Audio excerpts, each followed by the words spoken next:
तो वहीं थप्पड़ कांड को लेकर के पीड़ित आरएस ने मीडिया से बातचीत की और कहा कि मैं अपना राजकार्य कर रहा था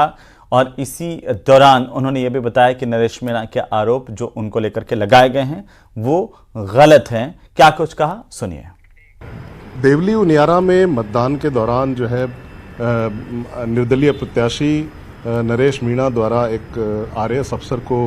थप्पड़ मार दिया गया, जिसकी गूंज जो है पूरे प्रदेश में है और ख़ास तौर पे आरएस जो है आरएस अधिकारी जो हैं उनके बीच में काफ़ी आक्रोश भी है। फिलहाल मेरे साथ हैं अमित चौधरी जो आरएस हैं और वहाँ पे जो है तैनात हैं एसडीएम के तौर पे। उनसे बात करते हैं। अमित जी, उस दिन मतलब कल जो है वोटिंग के वक्त क्या हुआ था, कैसे ये हालात बने कि वहाँ मारपीट तक की नौबत आई और आपको जो है कैमरे पे दिखाया गया कि आपको उन्होंने थप्पड़ मारा? सुबह से वहाँ बाइकाट की स्थिति चल रही थी और वोट नहीं कराने की बात चल रही थी, तो इसी पे मुझे निर्देशित किया था कि मैं मौके पे वहाँ पे पहुँचूँ। और क्योंकि आयोग के भी निर्देश होते हैं कि हम एक स्वीप एक्टिविटी के माध्यम से ज़्यादा लोगों को मतदान के लिए प्रेरित करें, तो उसी स्वीप एक्टिविटी के दौरान हमने कुछ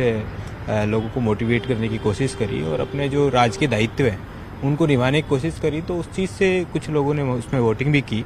और उस वोटिंग के बाद जो वहाँ पे ये जो नरेश जी हैं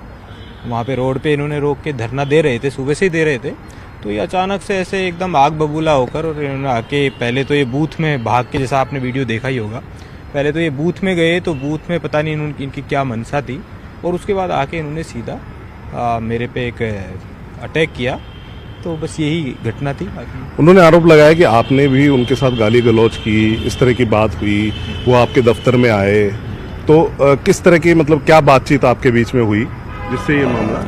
नरेश जी से ये मेरी पहली मुलाकात थी और ये पहली बार मैंने उनके दर्शन किए थे, तो शायद वो जो बता रहे हैं गाली और गलौज इस तरीके का आरोप तो कोई भी लगा सकता है किसी प्रकार का, लेकिन मेरी उससे पहली मुलाकात थी। तो ऐसा क्या था कि जो है क्यों वहाँ पे ग्रामीण जो है बहिष्कार किए हुए थे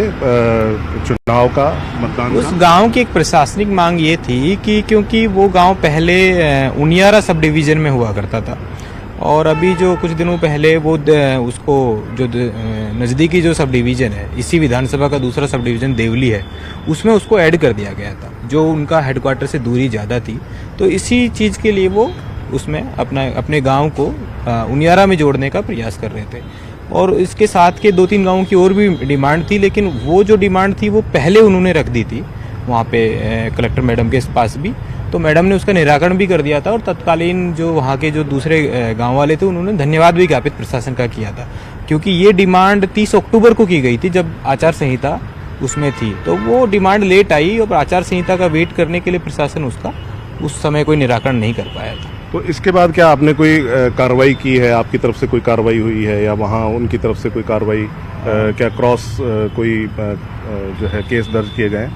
मेरी तरफ से सबसे पहले तो एफआईआर दी गई है, जो आपको जानकारी में है, उसी एफआईआर पे ये कार्रवाइयाँ चल रही हैं। कल 5 बजे ही मेरे द्वारा नगर फोर्ट थाने में एफआईआर दे दी गई थी। इसके अलावा मैंने जो एरिया मजिस्ट्रेट की मेरी जो ड्यूटी थी उसके संबंध में जो पूरा ब्यौरा है वो डीओ मैडम को भेजा है, जो मैडम उस पर जो भी दिशा निर्देश उनके होंगे। ये थे आरएस अधिकारी अमित चौधरी जो बता रहे थे कि किस तरह का वहाँ घटनाक्रम हुआ और अब वो बता रहे हैं कि कल जो है वहाँ पर